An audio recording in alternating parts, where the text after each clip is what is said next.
50-এর কাছাকাছি আমার আর্নিং হয়েছিল। আমি রোজা রেখে একটা না 3 রাত আমি ঘুমাইতে পারি নাই। মানে কাজের এত প্রেশার ছিল, প্রতি রাতে আমার একটা করে কাজ উঠাইতে হইতো। কথা আছে না, শখের দাম লাখ টাকা।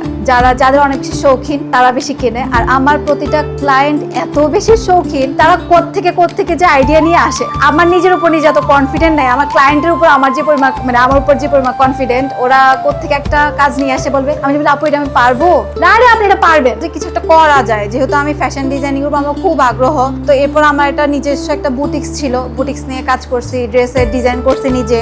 পরে কি করা যায় চিন্তা করলাম, আমি তো ভিডিও এডিটিং শিখতেছি, আমি কন্টেন্টও ক্রিয়েট করতেছি, ডেইলি ব্লগও যাচ্ছে টুকটাক, কিন্তু মজা পাচ্ছি না কাজে আমি। হ্যাঁ, এরপর চিন্তা করলাম যে ভাবে তো সময় যায় না, আমার একটা আর্নিংও দরকার আছে, নিজের হাত খরচও একটা, ঢাকা শহর থাকতে গেলে তো একটা খরচ থাকে, হাজবেন্ডের উপরে কতদিন নির্ভরশীল হয়ে থাকা যায়, আর একটা লিমিটেড আর্নিং, এখানে তো আর আনলিমিটেড আর্নিং না ওর। তো একদিন হঠাৎ করে দেখলাম যে কুশি কাটা শিখি, শীত আসতেছে কুশি কাটাটা শিখি। তো বেসিকটা আমি শিখি সম্পূর্ণ ইউটিউব থেকে। আচ্ছা, আমার ভাগ্নি একদিন হঠাৎ করে ওর সাথে ভিডিও কলে কথা বলতেছিলাম, আমার ভাগ্নি, তো ও ক্রোশেটের কাজ শিখতেছিল।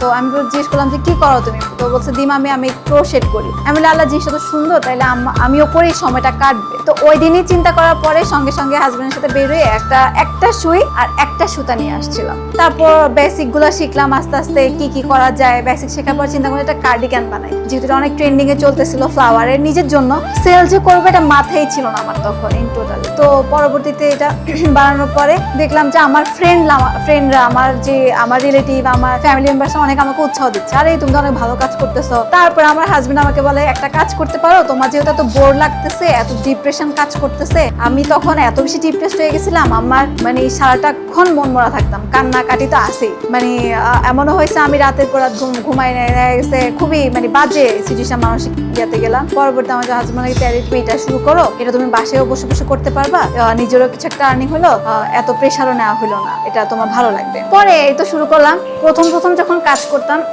তখন আমার এত বাজে ফোর উঠতো, ফোরগুলার কোনো মানে ফিনিশিং থাকতো না, এলোমেলো, এবড়ো থেবড়ো এরকম। পরে যা আস্তে আস্তে প্র্যাকটিস করতে তখন দেখলাম যে আমি যখন মানে অনেক বেশি প্র্যাকটিস করছি, আমি করার পরে দেখলাম যে আমার ফিনিশিংটা ভালো আসতেছে। এরপরে প্রথম অর্ডার ছিল একটা বানি, ছোট্ট একটা কিচেনে স্কুইশি পুতুল। তারপর থেকে আমার বানি এই অর্ডার শুরু করে। তারপরে সেকেন্ড অর্ডার ছিল একটা মাফলার।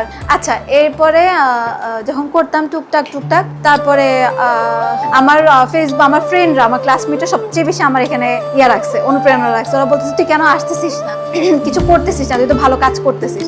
আর আমার সবচেয়ে আল্লাহ দয়া বলতে পারেন, আল্লাহ রহমত, আমি যখনই একটা কাজ ধরতেছি আমার এটাতে ফেল খুব কম হয়েছি। আমার ইউনিক সবচেয়ে যদি বলেন আমার ভাইরাল কি গেছে, আমার ইউনিকের মধ্যে রোজ ব্যাগটা ভাইরাল গেছে, কৃষ্ণচূড়া ক্লিপটা আমার সবচাইতে বেশি ভাইরাল গেছে। এটা নিয়ে কন্ট্রোভার্সি হয়েছে, এটা টিউটোরিয়াল কেন দেই নাই, তারপর এটা নিয়ে আমাকে অনেক ব্যাশিং করা হয়েছে মাঝখানে। আসলে কি কুশি কাটা দিয়ে আমি যদি কোনো কিছু চিন্তা করি, একটা শেপ চিন্তা করি, কুশি কাটা দিয়ে ইউনিক সবকিছু করা যায়। সব আপনি যা বানাইতে চাইবেন, কুশি কাটা কাজ হচ্ছে শখের কাজ, এগুলো নিত্য প্রয়োজনীয় জিনিস না। আলহামদুলিল্লাহ, যেহেতু এখন পর্যন্ত গত আমার বিজনেসের যে 6-7 মাসের জার্নি, প্রতি মাসে আমার অর্ডারের পরিমাণ থাকে 20 থেকে 30টা।